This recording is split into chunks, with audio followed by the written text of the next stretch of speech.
to realize that this thing which we said we are standing for is not principle. Check the conduct of EFF in government and what gets to legitimate such.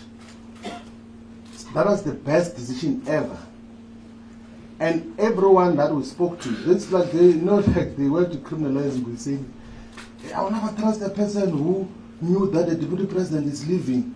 And then they isolate him, we say, on the basis that he knew that I'm leaving. It's not only we saying it, those comrades knew, we discussed it, and we reached the same conclusion that we're not being fair to society if we say that this comrade can lead this country. All of us agreed with the people who are leading EFF now.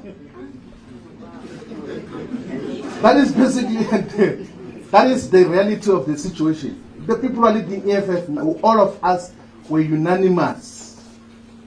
And then the issue was, what do we do? If I wanted to destabilize it, someone is asking, were you sponsored to destabilize the EFF? If I wanted to destabilize the EFF, I would have started a faction inside and caused interactions and this. What time the decision was, like, let me not destabilize the EFF, let me leave. I never spoke about the EFF anyway. And also in respect of the responsibilities that I had, that if I was national organizer or secretary general and then speak about the EFF, it was going to be confused as if I'm speaking on those platforms on behalf of the organization. In terms of how we got to deal with those issues.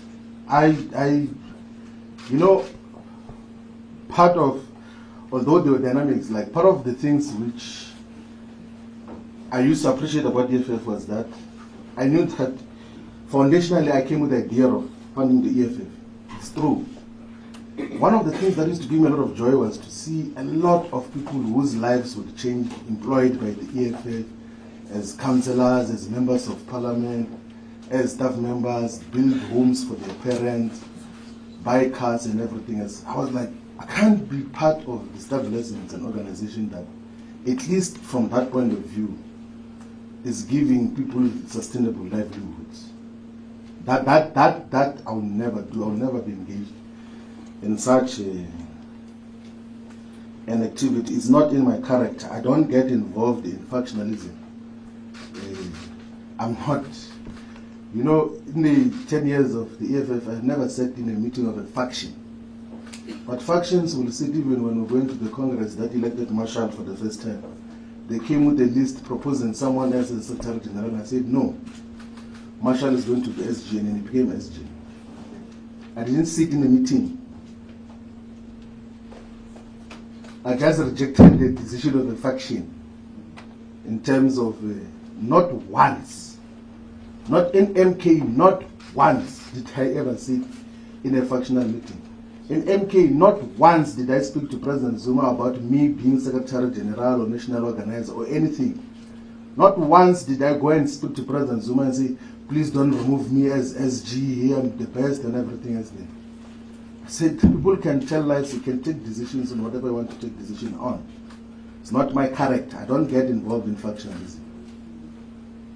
I know how foolish factionalism can be. It turns people into zombies. They are unable to think in terms of how they process issues.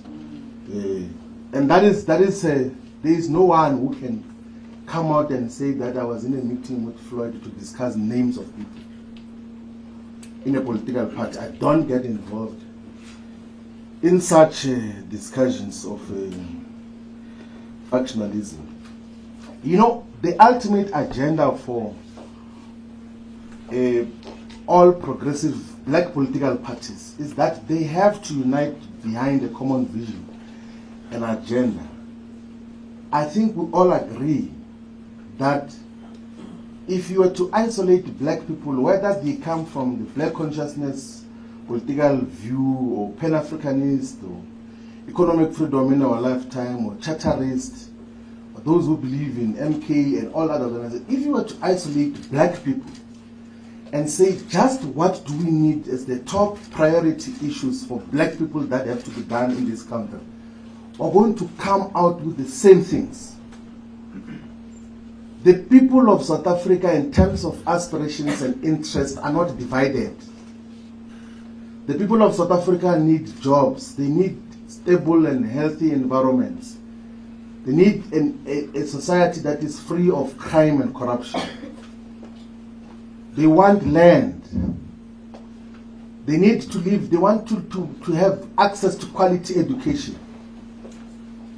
The people of black people are not divided in terms of aspirations.